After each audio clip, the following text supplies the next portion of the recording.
کے ذہن میں ہوتا ہے کہ مولویوں کا راستہ الگ ہے، پیروں کا راستہ الگ ہے، شریعت الگ ہے، طریقت الگ ہے. ہرگز ایسا نہیں ہے، بلکہ امام اہل سنت فرماتے ہیں کہ شریعت پر عمل کرنا ہی طریقت ہے. اور آپ نے فرمایا، حضور غوث اعظم فرماتے ہیں کہ شریعت وہ آفتاب ہے جس نے اندھیروں کو بھی روشن کر دیا. اور فرمایا جو شریعت پر عمل کرتا ہے اسے دنیا میں بھی کامیابی ملتی ہے اور آخرت میں بھی کامیابی ملتی ہے. یہ کون فرما رہے ہیں؟ حضور شیخ عبد القادر جیلانی رحمۃ اللہ علیہ. اب اگر کوئی شریعت کا اور طریقت کا دعویٰ کرے اور اس کے مخالف بات کرے تو اس کی بات کو نہیں مانا جائے. ایک اہم نصیحت ہے، شاید زندگی میں ہو سکتا ہے کسی نے نہ سنی ہو. حضرت شیخ عبد القادر جیلانی رحمۃ اللہ تعالی علیہ نے اپنے تمام مریدین اور آنے والے مریدین کو ایک بڑا اہم میسج دیا. فرمائے اذا علم المرید من الشیخ الخطأ فلینبہہ فإن رجع فإلا فلیکن مع الشر. فرمائے اگر پیر سے کوئی کام خلاف شرع ہو جائے، کس سے؟ پیر سے، جس سے مرید ہیں. فرمایا ان سے اگر کوئی کام خلاف شرع ہو جائے تو مرید کو چاہیے کہ وہ بتا دے کہ حضرت یہ کام آپ سے خلاف شرع ہو گیا. کیونکہ بعض لوگ یہ سمجھتے ہیں کہ مرید کو بولنے کی اجازت نہیں ہے، لیکن اگر مرید کو اتنا بھی اگر علم ہے، ضروری نہیں کہ وہ عالم ہو، اتنا بھی اگر علم ہے کہ یہ چیز غلط ہے اور اس کے پیر صاحب سے یہ کام سرزد ہو رہا ہے، تو مرید کہہ سکتا ہے حضرت یہ کام خلاف شرع ہے، لیکن ادب کا لحاظ رکھے، حکمت کا لحاظ رکھے، بالکل ادب کے دائرے میں رہ کے بات کرے. لیکن حضور غوث اعظم فرما رہے ہیں مرید کو چاہیے کہ وہ بتا دے. لیکن آج لوگ کہتے ہیں کہ ٹک ٹک دین اب لب نہ کشید، دیکھتے جاؤ کیا ہو رہا ہے. لیکن اگر بولو گے تو پیر صاحب کا فیض نہیں ملے گا. لیکن پیر اسی پیر کا فیض ملے گا جو حضور کی سنتوں پہ عمل کرنے والا ہو. اسی پیر کا فیض ملے گا جو حضور کی شریعت پر عمل کرنے والا ہو.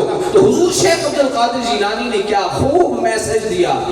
فرمایا اگر کوئی خلاف شرع کام سرزد ہوتا ہوا دیکھے اپنے پیر سے تو بتا دے.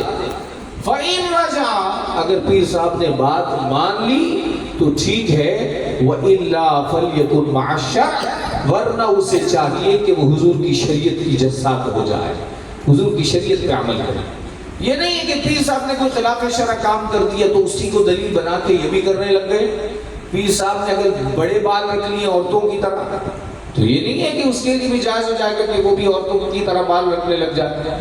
پیر صاحب اگر 5 انگوٹھیاں پہنے میں تو اس کے لیے تھوڑی جائز ہوگا. پیر صاحب کے لیے بھی جائز نہیں ہے. صرف اور صرف ایک انگوٹھی کی اجازت ہے، وہ بھی 4.5 ماشیے، وہ بھی چاندی کی. سونے کی انگوٹھی مرد کو پہننا جائز نہیں ہے، یہ پتہ ہونا چاہیے. دوسری بات، حضور غوث اعظم رحمۃ اللہ تعالی کا جب وصال ہونے والا تھا تو اپنے شہزادوں کو کچھ نصیحت کی، اور وہ نصیحت یہ کی، فرمایا کہ لا تتکل الا علی اللہ. فرمایا میرے شہزادوں اعتماد اور بھروسہ صرف اور صرف اللہ کی ذات پر کر رہا ہے. اور فرمایا لا تخف احدا سوى اللہ. فرمایا اللہ کے علاوہ کسی سے نہیں ڈرنا. اور فرمایا مانگنا ہو تو رب سے مانگنا. کس سے مانگنا؟ رب سے مانگنا. ہوا یہ کہ یہاں پہ مس انڈرسٹینڈنگ ہو گئی اور بعض لوگ یہ سمجھے کہ اگر کوئی اللہ کے نیک بندوں کی بارگاہ میں دعا کر لے ان کے وسیلے سے تو یہ شرک ہو جائے گا. نہیں، ایسی بات نہیں. اس کو بس تھوڑے سے مطلب آسان انداز میں اس کو سمجھنے کی ضرورت ہے. بس گفتگو مکمل ہو.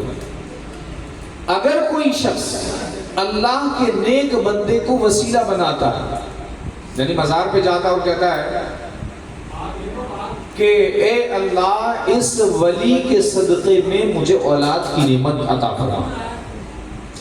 بے شمار حدیث طیبہ ہیں، قرآن کی آیت وابتغوا الیہ الوسیلہ. بے شمار امام طبرانی نے حدیث کو روایت کیا کہ ایک صحابی رسول رضی اللہ تعالی عنہ نابینا تھے، حضور کی بارگاہ میں آئے اور یا رسول اللہ آنکھوں کی بینائی چلی گئی ہے، دعا فرما دیں. تو حضور نے ان کو وسیلے کی تعلیم دی. صحابی کہتے ہیں کہ حضور کے وسیلے سے دعا کی، جب واپس آئے تو خالق کائنات نے ان کو بینائی عطا فرما دی تھی. تو یاد رکھیں کہ اللہ کے نیک بندوں کو وسیلہ بنانا بالکل کیا ہے؟ جائز. کیا ہے؟ بالکل جائز. یہ شرک نہیں ہے. شرک اس صورت میں ہوتا کہ ہم جب توجہ آواز آ رہی ہے آپ لوگوں کو؟ شرک کب ہوتا؟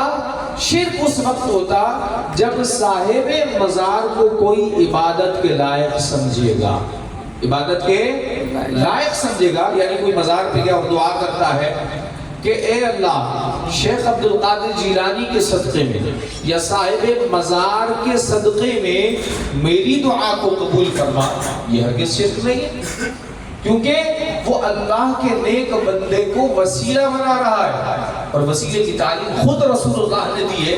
تمام مکاتب فکر امام طبرانی کی اس کتاب کو پڑھتے ہیں اور وہ موجود ہے حدیث کے، فرمایا کہ یہ حدیث بالکل صحیح ہے۔ لیکن شرک کی صورت میں ہوگا پہلی بات کہ اگر کوئی مزار پہ جاتا ہے تو مزار پہ حاضری دینے کا اسے صحیح طریقہ آنا چاہیے، مزار پہ جا کے سجدہ بھی نہ کریں، طواف بھی نہ لگائیں، ایک ہاتھ کے فاصلے پر کھڑے ہو کے سورہ فاتحہ، سورہ کوثر اور سورہ اخلاص جو صورتیں یاد ہیں آپ پڑھ کر اللہ سے دعا کرنا ہے، ولی سے دعا نہیں کرنی ہے۔ دعا کس سے کرنی ہے؟ اللہ سے دعا کریں گے اور اللہ سے مانگیں گے، لیکن اللہ کے نیک بندے کو رب کی بارگاہ میں وسیلہ بنائیں گے تو خالق کائنات اپنے نیک بندوں کی برکت سے آپ کی دعاؤں کو جلد قبول فرمائے گا۔ یہ شرک نہیں ہے۔